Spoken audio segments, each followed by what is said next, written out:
I told you guys I'd approach this more like a tour guide than a minister, right? Tour guide knows to start long, finish short. So don't worry, I'm conscious of the time. Just a quick note on Desmond's piece there that we heard. I was the go-between between the Archdiocese of St. Boniface and Desmond. And there were no restrictions, there were no holdbacks, there were no bars were the actual words that were used by the Archdiocese representative that would be put on what we create. And that stop, according to Desmond's request, is right in front of the Archdiocese Palace, which is where the Archbishop hangs out and lives and works, and it's literally in front of their front door. And you can go see that beside their beautiful little fountain and listen to the final version if you wish. So, one last short story. I'm working on all these projects along the way, right? These things are moving ahead. I realized at one point that I did not think about advertising money. I did not think about distribution.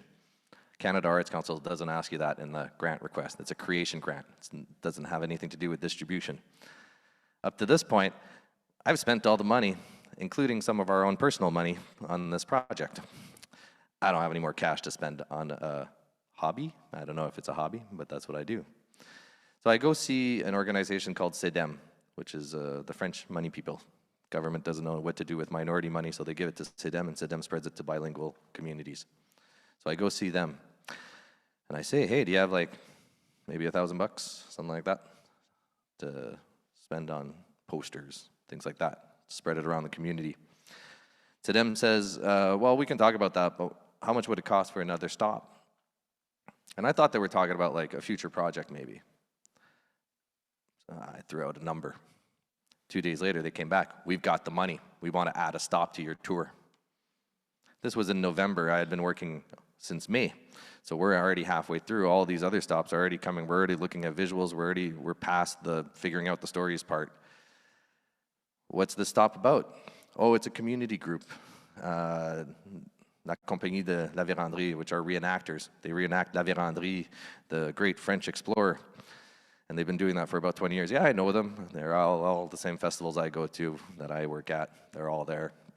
They're a bunch of guys, honestly kind of an authoritarian style volunteer group. Never been interested in it, but I've been invited many times to join them. What did they want to talk about? Well, there's a park not far away from the Saint-Bí Museum, you know, half a block away, called La Vérandrie Park. Huh? You know, in front of the Saint-Bí Hospital there's like a hole of a park there. Yeah, I'm totally off my radar. Didn't even think about it. So what's there? Oh, there's a statue. Oh, of a great explorer and a priest holding a cross and an Indigenous guide. And under the statue is written in Latin, he brought humanity and faith to the West. And they've been reenacting this guy for 20 years? Yeah, they want to change the park.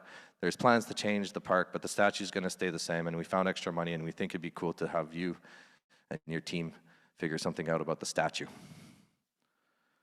Oh, okay. How much money are you guys giving us? We had already said okay because the volunteer group was on a serious path to reconciliation. They had told us specifically that that's what they wanted to do. They were even questioning the name of their group, because not only is the statue extremely insulting, but they knew that there were things that they weren't saying about La Vérandrie. We've done the research. Over half of his profits were not from fur trading, but from flesh trading people. Mostly Dakota. Hundreds. When we say war victims, we often think it might be men, but no, it's mostly women. At least half we know were women, and young women were being brought back to France and sold to build New France. Whew! No one in the French community knows about this. Our history books don't say anything about that. The French were better than the English. We never did slavery. It's called Histoire cachée. Histoire cachée is hidden stories in plain sight. It wasn't hard to find this information. There's, in the Code of Law of New France, how to treat your slave. There's like provisions in the Code of Law. There's letters written to La Vérendrye asking him to reduce the amount of people he's bringing back because it's causing war in the West. And he does 3 more journeys after that, bringing even more people. There's the ledgers. We know how much these people were worth according to French standards. Not hard information to find. So you can go check out that stop when you're ready for that one. We worked hard on that one. It burnt us out. But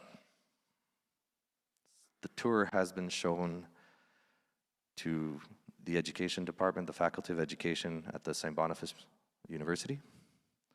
It has been taken in by them. Every new teacher for the next 10 years, I was told, hopefully it'll last that long, will get to see this tour. La DREF, which is the French Resource Center for Education, is in September creating a committee to create a whole teacher guide to go with the tour. So teachers that teach French in immersion and all over Manitoba will have access to a teacher's guide to talk about these subject matters. It will get integrated into our history books. It was a horrible experience. It was terrible. Mexican can attest to it. I got home and it was terrible sometimes. I didn't participate very much in church activities because I've been working on this project, and this one blindsided us. We had no clue. But now it's there. Things are changing. And I've been asked a few times, why do you take on this project? You're not making any money. No.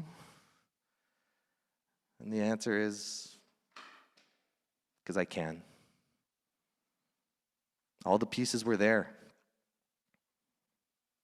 They just needed someone to come and put them together.